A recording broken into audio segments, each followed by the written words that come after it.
Anderson, and this is 30 Minutes. Our guests tonight are J. Paul Billionaire and Winona Helmsly Billionaire. Jay and Winona, it's great having you back on the show. It's been a while, and we've got a lot to talk about. I want to talk about the Obama administration and also the Trump administration. But let's start with Obama. He left office a little over 2 months ago. He served 2 terms as president, and it's a good time, I think, to look back on his legacy. In a word, how would you describe, Jay, President Obama's legacy as president? Disappointing. You see, President Obama could have done a lot better than he did as president. There was really a desire among the American people in 2008 to change course. With the Bush administration, waging all their wars in Afghanistan and Iraq, and with the civil liberty abuses, the Patriot Act and military, the Patriot Act and the Military Commissions Act and the what's the other one called? Espionage? Not the Espionage Act. That's been around since 1917. The NDA? Not the NDA, but the FISA Amendments Act. Those three bills, that all curb civil liberties. Right. And, plus you had the torture at Guantanamo Bay Prison, which unfortunately is still open right now. And so I think in 2008, the American people really repudiate that by electing Barack Obama, who had ran in part on an anti-war platform, pro-civil liberties platform. But unfortunately, as we found out during his administration, instead of ending the wars, he escalated the war in Afghanistan. He started a whole new war in Libya. He helped start the war in Syria by supporting a regime change operation there, by funding, Syrian rebels alongside the British, the French, the Turks, Saudi Arabia, and the Gulf states. He escalated drone warfare to levels we had never seen before. And then when it came to the civil liberties front, he was just atrocious on that too. The TSA got more power to grope people and stop them at the airports. And we had the National Defense Authorization Act that Winona mentioned that gives the military the power to detain U.S. citizens and to hold them indefinitely. Just an unprecedented crackdown on whistleblowers. So, basically the way I see it, his administration was a big disappointment. Mm-hmm. What do you think, Winona? What's the single word? Deceitful. Oh my, okay. President Obama, I believe, is a closeted Muslim. I believe he was not born in the United States. I believe he deceived a lot of people by implementing things that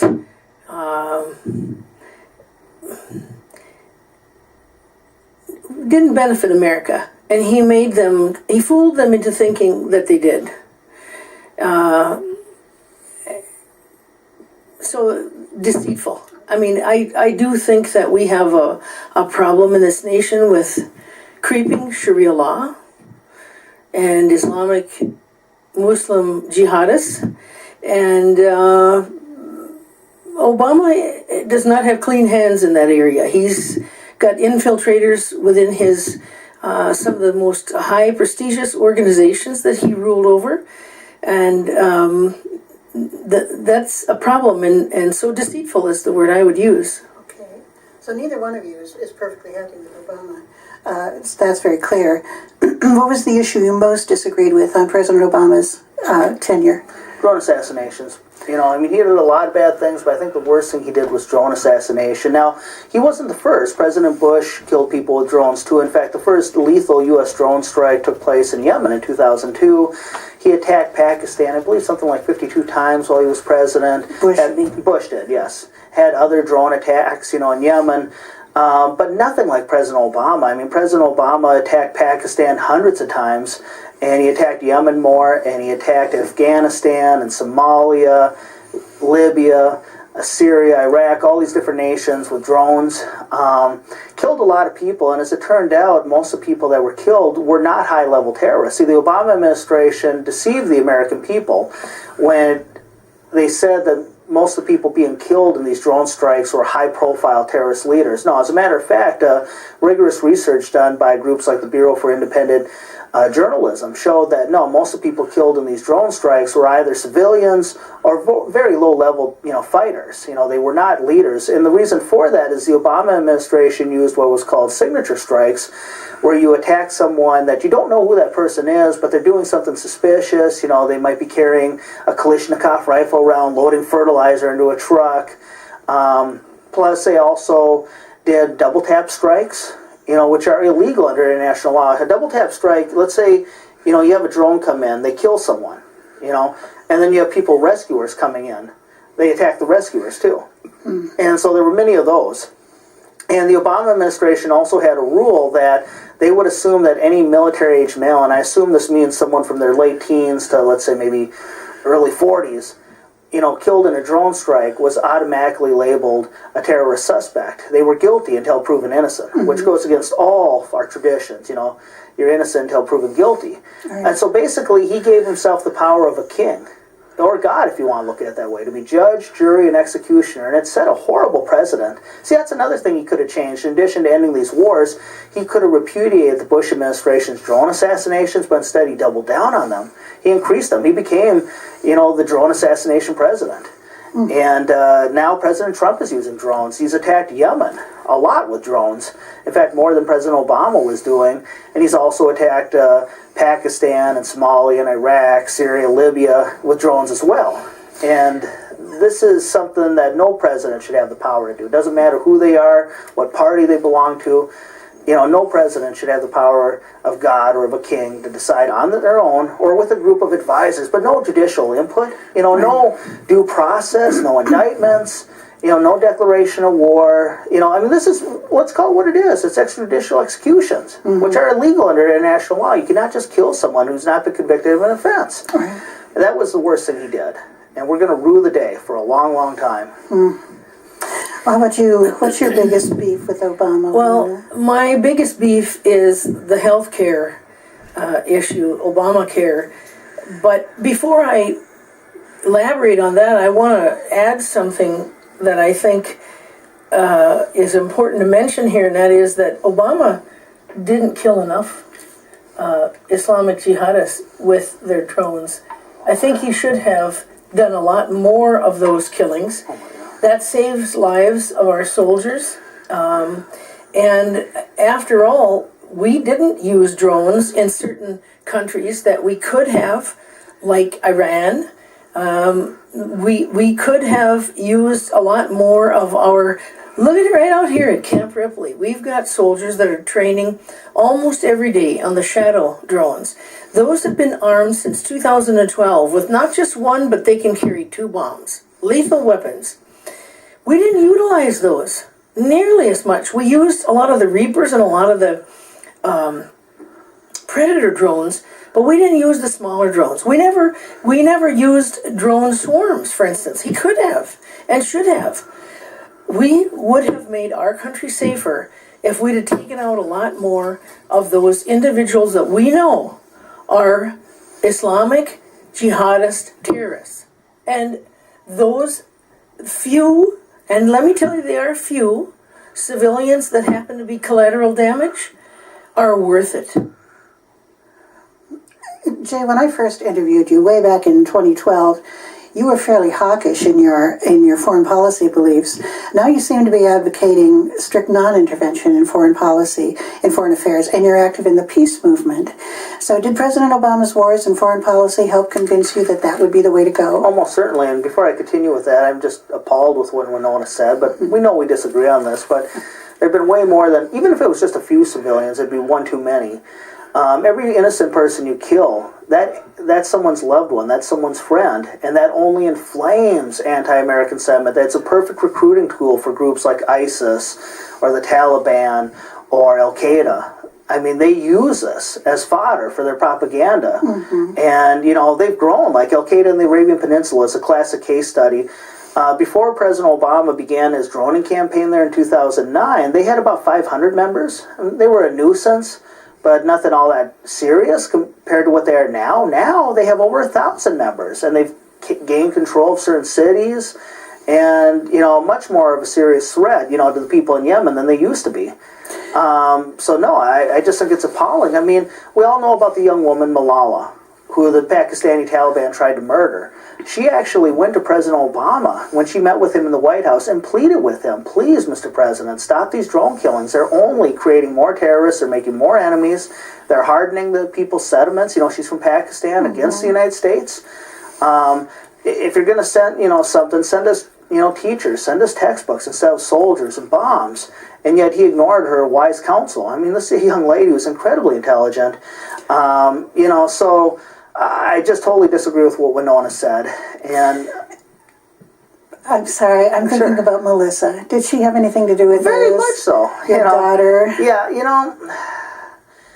Melissa did. Mel and I will probably never see eye to eye on economics. She's an anarcho-syndicalist. That means someone who believes in direct worker control of the industry. They believe workers should control the means of production. Goods should be produced for human need, not for profit. That once the workers control the means of production, there is no need for a state. It's gone. Any decisions that have to be made will be made by the workers through their revolutionary unions. And I just, don't believe in any of that. But, she's right when it comes to foreign policy and the war and peace issue. She opened my eyes to the drone assassinations because, quite frankly, I hate admitting it, but I used to think like Winona did on that issue. Even though it bothered me that the president should have that type of power, I still thought, well, he knows what he's doing, maybe he knows, who these people are, and we don't want to risk more soldiers' lives trying to capture them. And isn't this better than sending troops in a ground invasion to use drones? It's war on the cheap. And I thought, well, maybe this will work. But when she showed me all these articles, and they were well fact-checked, duly researched, showing all the innocent people killed by the drones and how they had inflamed anti-American sentiment, she was the one who told me about Malala's comments in the White House, because the mainstream media didn't report on that. Yeah, they mentioned that she was there to visit President Obama, but they mentioned nothing of her comments condemning the drone assassinations. She also, showed me articles from anti-war right-wing libertarians and conservatives like Pat Buchanan and Ron Paul and Representative Walter Jones from North Carolina, who's a staunch anti-interventionist. And so it's like, okay, you don't necessarily have to be a radical to be anti-war, and that made me feel more comfortable, It's like, hey, there are a lot of people on the right who feel this way too. And you mentioned I'm active in the peace movement. Yeah, I'm a member of the Women Against Military Madness down in the Twin Cities.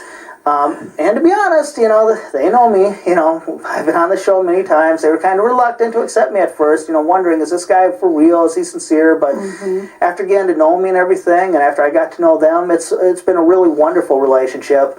They're a wonderful, wonderful group of people, and they're my friends. I've gotten to know Colleen Rowley and Polly Mann very, very well, and Wham, and I'm very happy to be part of that group and to go to their Fly Kites Not Drones event and the other rallies that they hold.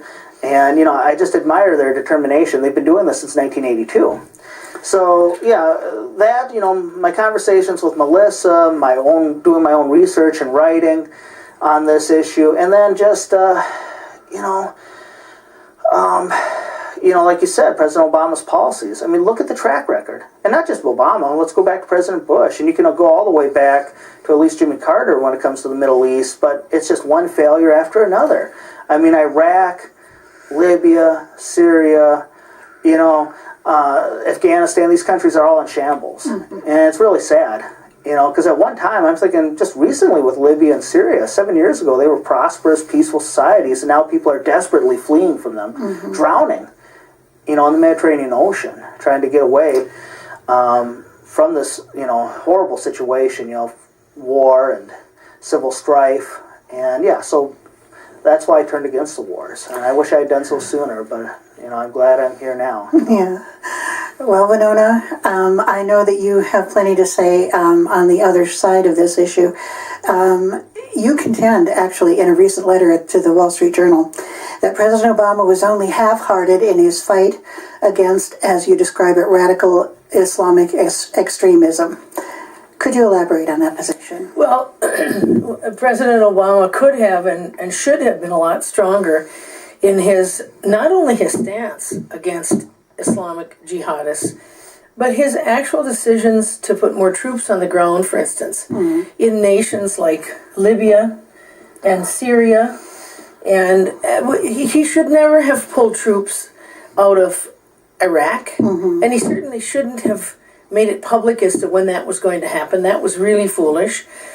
And he could have done an attack, after all, on Iran. I mean, they are one of the centers of extremism. And if he had done that, we probably would be a lot safer today. We can't forget that these wars and invasions and drone assassinations and even boots on the ground are designed for one purpose only, and that is to keep us safer here in America. And the less we do over there, the more we're going to have to fight here. Donald Trump is right in that respect. Okay, well, speaking of Donald Trump, you said at a rally recently, you made a statement last fall, actually, at a Donald Trump rally about President Obama. You said he had been hiding who he really is and deceiving the American people about his place of origin and his religious beliefs. Now, this is a very strong statement attacking President Obama, and you've been roundly criticized in many media articles. Even your friend President Trump, when asked, distanced himself from you, from all of this. And in light of this, do you still defend your statement at that rally? Yes. There's so many examples, but just two that I can think of. John Brennan was the head of the CIA, and he was suspicioned highly to be a Muslim and part of the Muslim Brotherhood. And Huma Abedin there's no person closer to Hillary Clinton than she, rather. And she is a Muslim, and we have infiltration in our upper military. At least I've heard that through my Tea Party sort of Republican friends, and especially the Tea Party Patriot friends that I have. They're the ones really that we should be listening to, because they're on more of a smart track than are the Republicans or just in general the Tea Partyists. It's the real radical ones within the, and I say the word radical in a good sense, patriotic radicals that stand for things like, for instance, I'll use the local group here, the Central Minnesota Tea Party Patriots, of which Chad Olson from Fort Ripley is the president of that organization. They're on the right track. They are very smart when they try to get their rallies and the people that attend them stirred up because of fear. We better be fearful. We're facing one of the most dangerous groups of individuals ever in history. Okay, Jay, you stated in a Star Tribune article, just a letter to the editor, a few months ago, that President Obama will be ranked as one of our worst presidents on civil liberties. Can you give us a little more of your thoughts on that issue? I really do think he will be ranked very lowly by historians when it comes to civil liberties. Think about the whistleblower prosecutions, against Thomas Drake, Chelsea Manning, Edward Snowden, John Kirioko. There were several of them, I think 8 or 9 at least, and that no administration comes close to that. In fact, since the Espionage Act became law 100 years ago in 1917, so you're going from the administration of Woodrow Wilson to the present, you could combine all those administrations from Wilson to the second President Bush, and if you combined all their whistleblower prosecutions, it still wouldn't match the whistleblower prosecutions Barack Obama did. I mean, it really created a chill among many investigative reporters. They found it a lot harder to interview sources, to try to find out about any government wrongdoing, to try to find out about things that the government was classified that should not have been classified. I mean, these whistleblowers are very courageous. We know a lot more about the Iraq War and the Afghan War because of Chelsea Manning's revelations. We know about the whole massive NSA, spying apparatus, about their, collecting data on our phone calls and our emails and our internet usage, and about them spying on U.S. allies like Angela Merkel, the Chancellor of Germany, or the former President of Brazil, Dilma Rousseff. These are things we would not have known about but for his revelations. And yet the Obama administration, despite his promises to be the most transparent administration in history, was the worst. In fact, many journalists, longtime journalists have said it was the worst environment they've been in since the Nixon administration. That's saying something. Daniel Ellsberg, who leaked the Pentagon Papers in the early 70s, also made the same comment, that this was the most secretive, the most obtuse, leak-obsessed administration since Richard Nixon's. And Nixon didn't prosecute anywhere near as many whistleblowers. I mean, it was Ellsberg and his friend Tony Russo. That was it. So he couldn't even touch President Obama on this issue. And so he was terrible on that.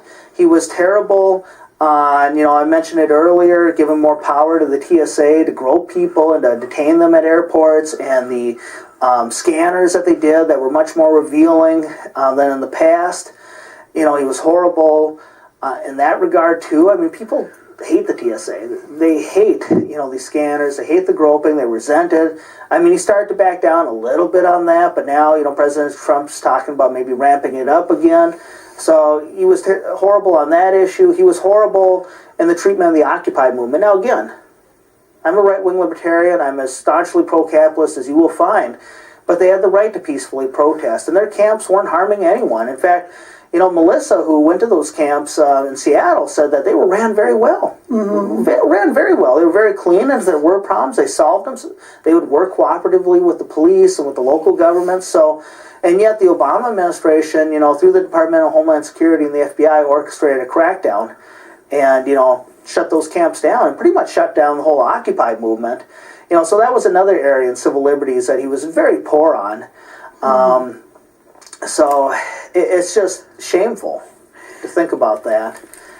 His immigration policies, you touched on that with the TSA and so on. They were very controversial. And some people say his policies are too harsh, noting the record number of undocumented immigrants in his administration who were deported. Now, others contend he didn't do enough on this issue, citing his attempts through executive order to defer the deportation of undocumented immigrants who arrived in the U.S. as young children. Jan Winona, where do you stand in the debate over President Obama's approach to undocumented immigration? Do you have 3 words? Mm-hmm. Build the wall. Okay, well, I guess that pretty much is a very definitive statement. It can't be high enough, it can't be into the ground deep enough, and it can't come quick enough. Okay. And we have plenty of funds to be able to fund it.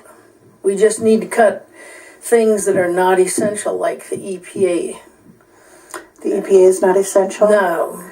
Environmental protection. And we have way too many inspectors in, like, our meat industry, and way too many levels of inspectors and things like that. We can even cut in the CDC. There are so many areas that we can slice the top of without harming anything.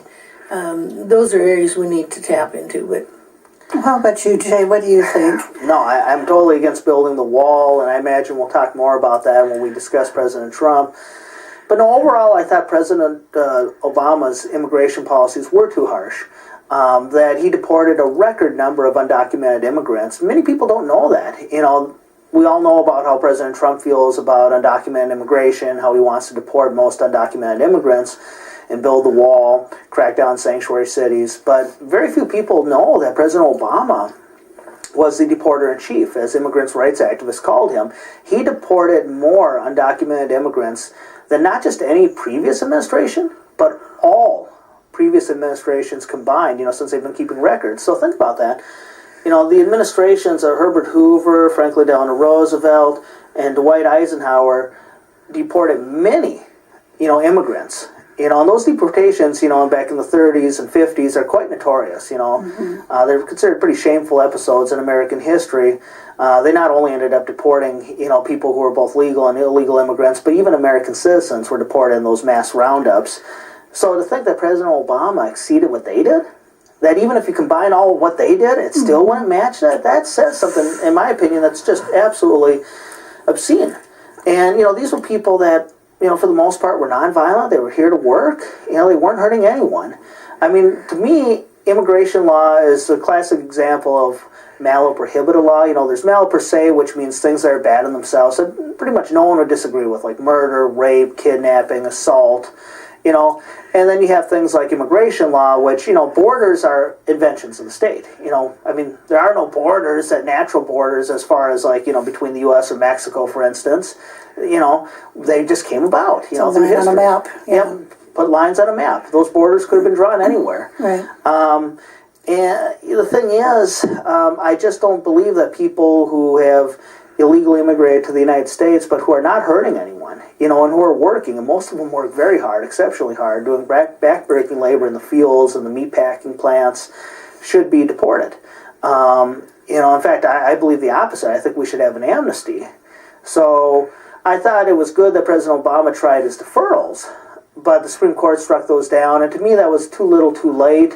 And even towards the very end of his administration, he was still deporting Central American refugees, people fleeing, you know, from violence in Guatemala and El Salvador and Honduras. And I just thought that was shameful. So, no. Let's end on a lighter note. What did he do that was good? What did President Obama do that, in your opinion, accomplished something positive? He is probably going to be regarded as the best president on gay rights. Yes. You know, President Carter touched on it a bit in the late 70s. President Clinton had a mixed record in the 90s. But President Obama, and he was a bit of a latecomer to this issue, but he did champion gay rights starting in 2012. And, you know, he did, you know, submit amicus briefs to the U.S. Supreme Court in favor of same-sex marriage. He legalized same-sex marriage in the military after the military started admitting openly gay and lesbian recruits. Even before same-sex marriage became legal throughout the nation in 2015, he had said that his administration would recognize any legal same-sex marriage. Say if there was marriage in Minnesota and that couple moved to Kentucky, but they didn't have marriage there, you know, same-sex marriage there yet, that couple in Kentucky could still submit joint income tax returns to the IRS, could still get Social Security survivors benefits. And to me, this is personal because it made it possible for my son, Mark, to marry his longtime fiancée, Tom. Mm-hmm. And Tom is a wonderful son-in-law, very close, dear member of the family, and a very important part of our company at Nero Shoes, too. You know, it does great work there in our marketing department. So I'm so happy that President Obama, you know, championed this issue. It's one of the few good things he did, in my opinion. Good. And Winona, what do you think he did that's positive? Not much, but I will say that he was behind the TPP, the Trans-Pacific Partnership, and of course that was very good for corporations and corporations keeping their wealth. Now, my good friend Donald is not for the TPP, and we do disagree in that area. But Obama, bless his soul, did stand behind the TPP and push that as hard as he could. So that's the one thing he did that was good. Any final thoughts on Obama's legacy that you care to share? I hope he does some soul searching. You know, now that he's out of office, now that he doesn't have any political pressures, I hope he looks back on his administration and sees the aftermath of the wars that he waged in Afghanistan and Iraq and Syria and Libya and Yemen and Pakistan and Somalia, and just, you know, the harm he did overseas, and, you know, how that increased hatred for the United States. It also increased Islamophobia here in the U.S., the civil liberties abuses. I mean, I'm glad he finally agreed to free Chelsea Manning, but she should have never been in prison in the first place. You know, forcing Edward Snowden into exile, all these people that he hounded. Mm-hmm. I hope he thinks long and hard about those things, and, you know, someday publicly, if you want to use the word, repents for doing that.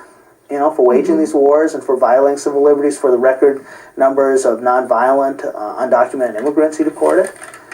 So. Well, all right. Winona, anything? Well, I just want to say quickly, I think that he needs to stay out of President Trump's way and not do as he has stated to the American people that what he would do, and that is on tough issues that he would be there for them, and he insinuated sort of intervene and meddle in Trump's presidency, and I hope he doesn't do that.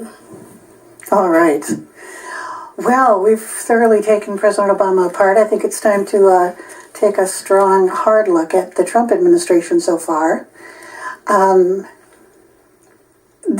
I've got some questions for you on what you think Trump is up to and whether you approve of his decisions so far. Most people didn't expect him to win the election. Were you surprised when he did?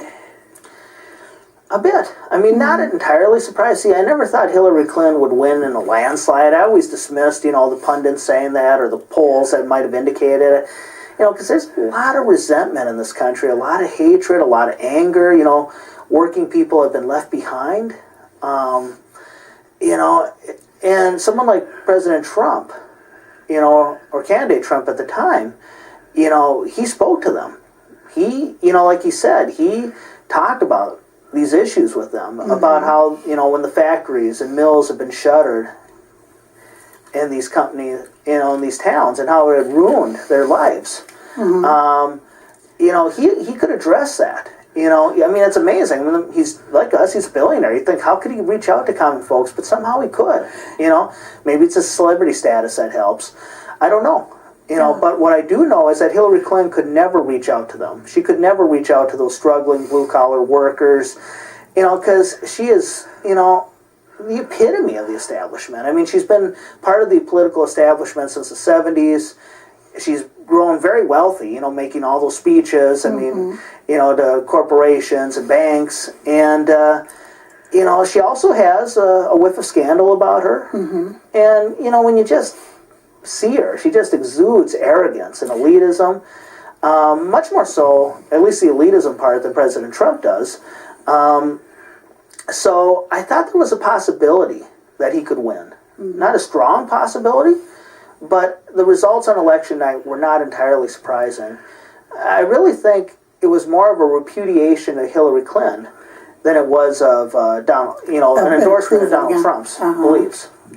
I think you may be right. How about you, Winona? Did you think he was going to come through? Well, we have a lot to talk about, but I think we need to do this in another of our wonderful episodes. Oh, all right. Our station manager here is letting us know that we have to wrap it up for this section. No, actually, he's saying that we can go on and do our full hour. Yes. Okay, I misunderstood. So We were confused about that from the beginning, but we're back on track now. We're going to just continue with these questions. So remind me of what the question is. Did you think that Donald Trump was going to win? Oh, absolutely. I mean, he was telling us that all the way along. How could we not believe it? If he is the most believable individual ever, if people just would learn to trust him like I have come to trust him, we'd be a lot better off. You think he's believable? Absolutely. I mean, he's been criticized because he changes his mind. Well, every president has a right to change their mind if it's every 10 minutes if they want to do that. So be it. Donald Trump says what he means. And if we learn to just go with his flow and trust him, we'd be a lot better off. After all, he grew a great big economic kingdom for himself and his family. So why would we not trust him? Well, I mean, Jay is disagreeing. Yeah, I disagree with her vehemently on this. I mean, it's hilarious just listening. I'm sorry, dear. I mean, I just...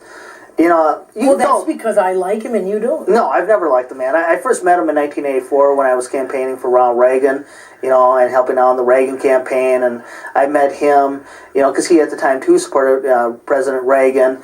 And he just struck me as an arrogant jerk. I mean, I wish I could use stronger language, but, this is a family program. But, he really was. I mean, it is a jerk. And I just have never liked the man, regardless of where he stands on politics, because he's flip-flopped over the years. He's went from being a Republican to an independent to a Democrat, back to being a Republican. He's flip-flopped on a lot of issues, whether it's immigration or torture or abortion.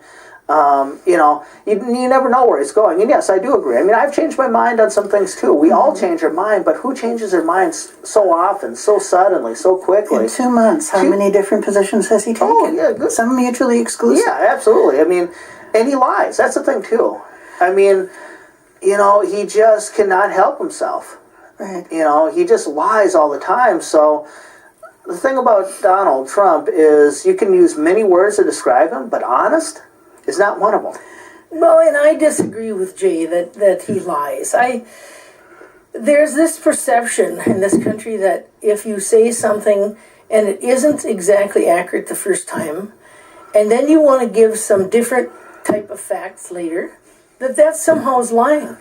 Nothing could be further from the truth. He just has a difference of opinion, and his staff aides have differences of opinion, and they change their minds because, well, they can, and they decide they want to, and we need to listen to those alternative facts. They matter. Well, Alternative the facts. thing is, their facts and their opinions, and everyone's entitled to their opinions, but you're not entitled to make up facts. I mean, now, of course, sometimes we do get the information wrong. Sometimes we unknowingly lie, But the thing is, I can't ever recall President Trump, coming out and saying, you know what, I was wrong on this. And that'll be the day. I didn't have my facts straight. I misspoke. Even if, I don't know if he'd be brave enough to say I lied, but, certainly that, I got this one wrong. I've never heard him once, ever, in all the years. And I've known the man for, goodness gracious, 33 years now. I've never known him, even in private. I'm talking private. And I don't know him as well as you do, dear. Because when she visits Donald, I'm usually out doing something else. Which is a shame. You should come along with No, I'm afraid not. I mean, I don't think I could stand to be in the same room an as... awful lot. Not double dating with the Trumps. No, I don't think I could stand to be in the same room with him for 5 minutes. Oh, but you'd change your mind if you spent more time. Oh, no, I tell you what, I tried. I'm a very tolerant person. I really tried. And I could just barely tolerate him, So my father was one of the most tolerant people, kindest person you'll ever meet, very seldom said anything bad about anyone. And he knew Donald Trump and he knew his father. He didn't care for either of them, so that says something. And my father, Yes, it does. Didn't like him. You have been outspoken in your condemnation of his executive orders temporarily banning citizens of several predominantly Muslim nations from entering the United States and suspending the refugee program. You've written letters to the editor of the Star Tribune and the New York Times, both, and the Wall Street Journal, condemning the executive orders, and you joined a rally at the Minneapolis-St. Paul International Airport condemning the travel refugee ban. Why do you feel so strongly about this issue? Well, Rebecca, some of it's personal. As you may recall, my mother Francesca was an Italian immigrant. My father met her during the war. She was a resistance fighter. And they fell in love with each other, and after the war ended, she came back home, married my father. And wonderful person. I miss her. I miss my father, and she was a very sweet lady. But, as an immigrant, she had an accent, and she also had olive-colored skin, and she had to deal with some discrimination. People forget, but Italians were at one time not treated very well in this country. They were treated very lowly. In fact, there were even some states like Mississippi that segregated Italians, from public schools. I did not know that. Yes. Why? Well, Mississippi. So, I still have fond memories of helping her learn English and studying for her, citizenship exam. And so, You look a little teary. It is personal. Yeah. Because when I hear people say these nasty things about immigrants, people who have a lot of courage. Most people don't immigrate. Most people stay in their home country. You stay with what you know, what's familiar, your language, your culture, your form of government, your community, your family. So to immigrate, that takes a lot of courage. Want to come over here and to work and to start a family, maybe start a business. And when I hear people say nasty things about immigrants, that hurts. Because in a way, they don't. It's like attacking my mother, and not just her, but all the other immigrants who've come before and who will come since. So that's one reason. I also don't like this because I believe collective punishment is wrong. As a civil libertarian, I believe that people should not be punished unless they are proven beyond a reasonable doubt to have committed a crime. Personally, yes. Not to punish a whole group. I mean, most people in this country are ashamed of the treatment of the Japanese Americans during World War II, forcing them to go into internment camps. So it's a euphemism for concentration camps. Let's not lie about it. And President Reagan, compensated them, and their families for that, and apologized. I mean, it was one of the greatest things he did. Yes, it was. And so, why are we doing this again with Muslims? Haven't we learned? not to do this, not to scapegoat an entire group of people for what a very few fanatics have done. And I must point out that no one from any of these countries that President Trump's executive order singled out, and we're talking about Syria, Sudan, Somalia, Yemen, Iraq, well, no longer Iraq, he got rid of that for political reasons, Iran, and Libya. No one from any of those countries has committed a terrorist act in the United States to date. It's all politics. I mean, these are all countries that the United States has either waged war on or has political differences of opinion with, like with Iran and Sudan. I mean, I'm not advocating this. Do not mistake me. But if you were trying to go after people from countries that commit terrorism in the U.S., why isn't Saudi Arabia on the list? Why Egypt, Pakistan?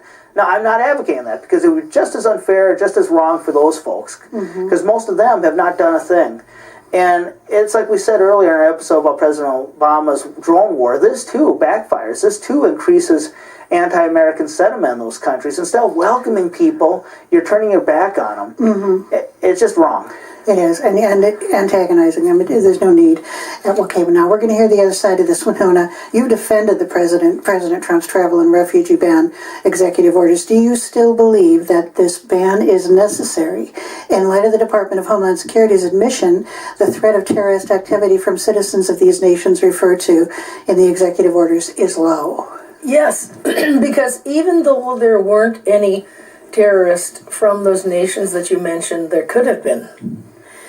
And we need to be wary of that fact, that Sharia law is on the march. Islamic jihadist terrorist extremism is on the march. We are the prime target of that. And I don't believe that all Muslims are bad, but I do believe that there's a substantial amount, enough of them, to be a growing risk to our country. And anything and everything that we can do to prevent that from happening in our nation, we need to do that. I do want to just make a few points here. First off, you really want to do something about this very small, minuscule threat of extreme Islamic terrorism, because it really is small. I mean, you're far more likely in this country to die in an automobile accident, to be hit by lightning, to be even ate by a shark, to have furniture fall on you, than you are to be killed by an extreme Islamic fundamentalist terrorist. I mean, that's just fact. In fact, you're more likely to be killed by a right-wing extremist in this country, like a Ku Klux Klansman or a Nazi, than you are to be killed by an extreme Islamic fundamentalist. So let's keep that in mind. It's a very small threat that we're facing, and I see no evidence of Sharia law being on the march. I mean, there are conflicts, as there always have been, when, you have a religious group that people are unfamiliar with, coming into the nation. But this is where we should learn from each other.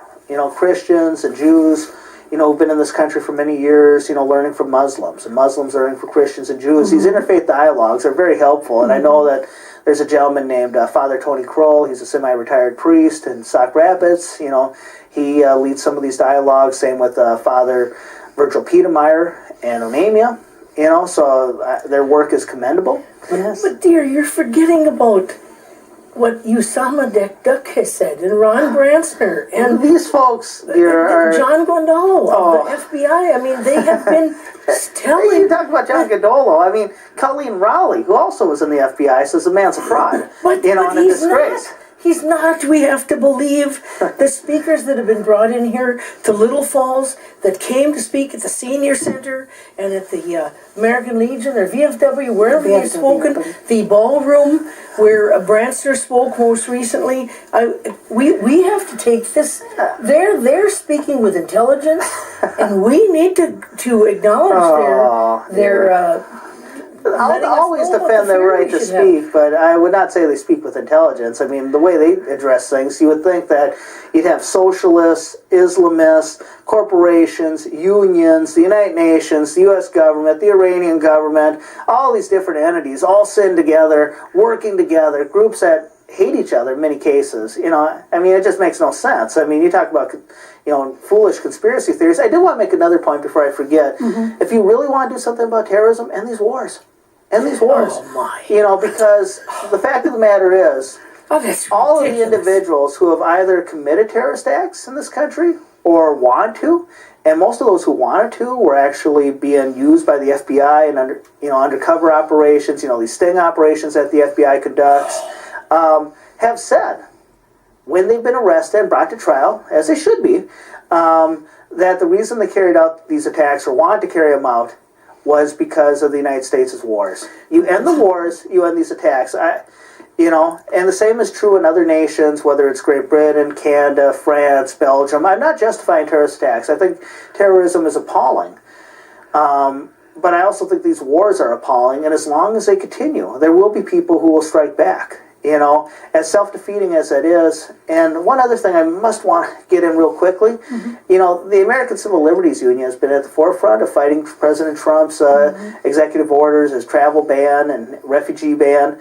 And I'm a proud member of the ACLU. I joined it back in 1967 when I was 18 years old. I didn't know that. Yeah. Oh, my goodness. Very proud member of the American Civil Liberties Union.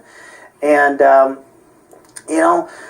even whether I've been a conservative, a liberal, or a libertarian, and even if I've disagreed with them on a few issues here and there, I've always admired that they're there, when it comes to freedom of speech, freedom of assembly, freedom of the press, due process rights, and they'll defend people that most people would not touch with a 10-foot pole, like Nazis or Klansmen, or back in the day, communists. So, and they will defend someone like Mr. Bransner, for instance, or Mr. Duduc, or Gondalo, or these other Islamophobic speakers. They'll defend their right to speak. Yes. And so I respect that. All right. Well, I'd like to move on to another topic. Another of President Trump's executive orders was for the U.S. Army Corps of Engineers to approve construction of the Dakota Access Pipeline. The Army Corps of Engineers in the state of North Dakota forced the activists protesting the pipeline's construction to leave their camp. How do you feel about this? Well, Donald, of course, is very pro-pipeline, and so am I. After all, we've got the Koch brothers pipeline that comes through Little Falls here, and it runs along or across the Twin Lakes Road just west of town here. That's bringing economic strength to our area and to the entire nation. And I just heard recently that yesterday the Crow Wing County Commissioners were considering a pipeline that's supposed to and hopefully going to come through the Brainerd Lakes area. Of course, there are radical environmentalists up there that are terribly concerned. A lot of them are, college students, and even some of the professors at the Brainerd College are hooting and hollering that there's going to be, oh my goodness, a spill or whatever. Well, our country has got people, and these companies have crews that go out and clean up. So what if south of town here, Little Falls, a few years back, that pipeline broke and damaged a couple of acres, and they cleaned it up quickly, and so what if there was a little unpleasant smell for a while? The crews came and they cleaned it up and they hauled all that out to the Morrison County dump, and hey, our Morrison County landfill, those folks are smart enough to tuck a liner underneath there so that when they put it in, it's not going to get in our groundwater. So we have to remember that those pipelines are going to bring in a lot of money to people like myself and other investors, and so we know how important money is to make this economy go. Yes. So you're saying it's an acceptable risk. Yes, and I may mention something else too, and that is that my good friend Donnie has been criticized for saying that he was going to use American steel and for the pipelines, and then eventually he decided, I haven't talked to him about this recently, so I don't know, but in that he decided to use Russian steel instead of American-made steel, it must be that he got a better deal on it, and he would never buy steel from a country that our pipes were going to be made poorly. We have to trust him. Well, if you want to trust Donald Trump, I don't think I could trust the man any further than I could throw him. Sorry, dear, but I know you and him are good friends, but I'm sorry, but trust and Donald Trump don't go well together. As far as the pipeline issue, I'm not opposed to all pipelines, but this particular pipeline, I just don't like how they did this. It was originally going to go near Bismarck, and then they changed the location where it'd be next to the Standing Rock Sioux Reservation. And, the Standing Rock Sioux Nation has made it quite clear that they do not want this pipeline near their land. I mean, they don't want to take the risk that pipeline's going to burst, that there'll be leaks, it'll contaminate their groundwater. I mean, they've struggled enough. Yes. I mean, they were treated very badly by the federal government in the 50s when they built a dam there and flooded a lot of their land. I mean, they struggled for decades to recover from that experience. They don't want to take the chance of seeing what happened on their land, what happened in Kalamazoo, Michigan, where a pipeline built by Enbridge, which is one of the investors in the Dakota Access Pipeline, along with energy partners. They don't want to see that happen. Kalamazoo, a pipeline burst in 2010, contaminate the river and the lakes, and they're still cleaning it up, some 7 years later. They don't want to take the chance that that's going to happen. And, the Indian nations are sovereign nations. They're treaties that the United States government has, with these nations, and they ought to be treated like sovereign nations, with respect. And it's quite clear, the Standing Rock Sioux Indian Nation passed, a resolution a few years ago saying they do not want a pipeline anywhere near their land. The U.S. Army Corps of Engineers should have respected that and not rerouted the pipeline, but instead they just totally discarded them. As far as the Water Protectors Camp, I know that's been a very controversial issue, but my daughter Melissa was there, back in December, when they had about 10,000 people there. It was just an awesome gathering of people, and she was just amazed by how well organized it was. How clean it was. I mean, you're hearing all this stuff about it, the camps being dirty and whatnot, and I just really don't buy that based on what she has told me about the camps and how clean they were. And, things were being done there. I mean, if there needed to be chores, they were done. Food needed to be prepared, bathrooms needed to be clean, and people got along remarkably well. I mean, these were people from, at least 300 different Indian nations, yes. In the U.S. and Canada.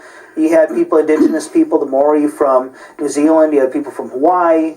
You had people from South America. You had folks from all over the world. There were Palestinians, and Pakistanis, and Germans, and Norwegians. Indigenous people who understood that. Who understood the struggle. And, she likes to use this as an example of, you don't need government because they didn't really have a government. Well, I disagree with her on that, but I do have to say what they did was quite remarkable. I mean, and the thing is, people with different religious beliefs, political views, you had anywhere from conservative Republicans to communists and everything in between, including quite a few anarchists like Mel there. So, it's amazing. And it's really sad that they were forced to close their camp down. It's odd how the governor of North Dakota and the Army Corps of Engineers is so worried about the flooding and, the pollution that might happen with the camp debris, and yet they don't care about a pipeline being drilled under a lake. It is rather ironic, isn't it? And, there are rumors that some of that garbage was brought in as a... Oh, it wouldn't shock me because, Mel mentioned that there was at least one incident of an agent provocateur, someone that was probably working for the oil companies trying to infiltrate the camp, and they sniffed him out and forced him to leave. Well, where there's one, there's probably more. There may well be. President Trump ran on an America First platform. We're running out of time, so I'm going to just kind of skip ahead to this. At times he criticized U.S. foreign policy in the Middle East, particularly the regime change in Iraq, Libya, and Syria. He criticized Hillary Clinton's close ties to Saudi Arabia, despite being derided as Putin's puppet. He championed better relations with Russia. And only 2 months into office now, many of his recent policy decisions suggest he will do the opposite of what he campaigned on. How do you feel about the president's reversal on many of these foreign policy issues? I'm very disappointed. It was one of the few good things he ran on. This America First platform, questioning the need for the U.S. to have all these military alliances, to be involved in NATO, to have troops in Japan and South Korea. Saying that, hey, the United States should have never waged war against Iraq, and Libya shouldn't be supporting regime change in Syria.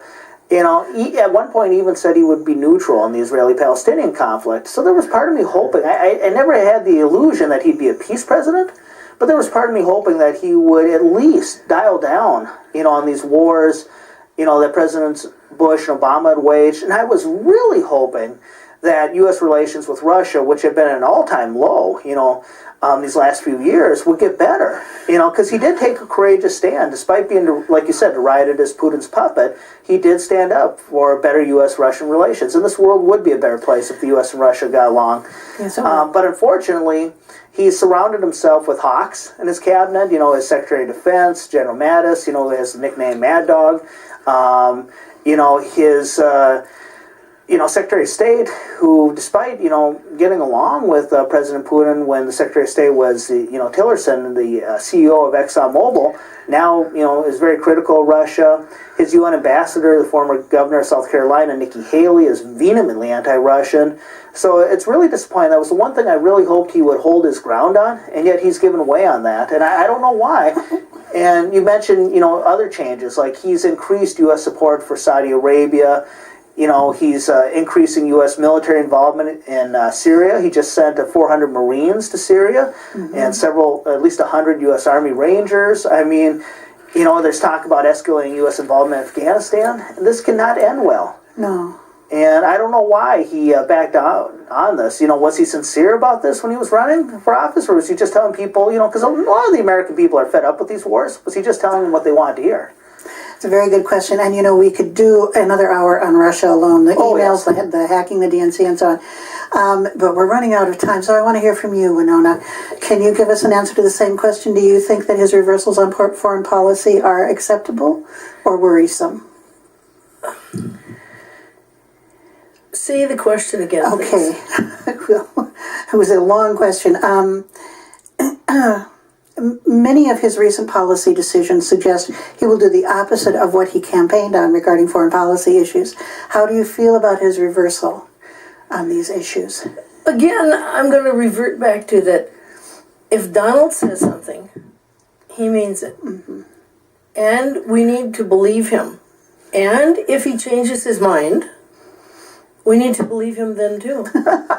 Winona, I just love you. I don't agree with the thing you said. He can do no wrong. I mean, this is a president that in my book rates at about a 99%. All right, dear, so I must ask you, if President Trump were to come out tomorrow and say he is rescinding his executive orders, banning, people from certain predominantly Muslim nations from entering the United States and lifting the, ban on refugees, would you say he's done the right thing there? If he all of a sudden did a big about face on that, if he decided, I'm not building the wall, instead I'm going to do what President Reagan did, and I'm going to amnesty the people who illegally immigrated here, the non-violent, undocumented immigrants. If he all of a sudden said that, he made a mistake with the Dakota Access Pipeline, and, the Army Corps of Engineers should now do a thorough review of the pipeline, an environmental impact. You don't really think he would ever do that? Well, I don't think he will, dear, but you did say that he has the right to change his mind, and that if he changes his mind, you need to support him.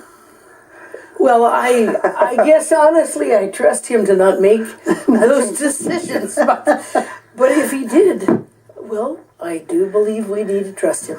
You think that he would have a good reason for having made that choice? Absolutely, and if we were unsure, we just need to listen to Kellyanne Conway and Sean Spicer, because they're telling it straight up. And they put us straight on the issues. All of those folks, even Mad Dog. Who better to trust? A good question, and one we'll just leave hanging as we end the program today. I want to thank you again, both of you, Jay and Winona, for coming and joining us and bringing your different but somehow nevertheless loving differences of points of view. And I have one more thing to say. Yes. Don would want us to know that he is about to make America great again. All right. And on that note, thank you so much for being with us. Thank you for being with us, and we hope you'll tune in again for 30 minutes. And I hope you guys can come on the show again. I would love to have your views on some of the other. It's always very fun, Rebecca. Changes. Yes, it was good, wasn't it? Thank you so much, and thank you. Thanks for having us. I'm Rebecca Anderson for 30 minutes. Good night.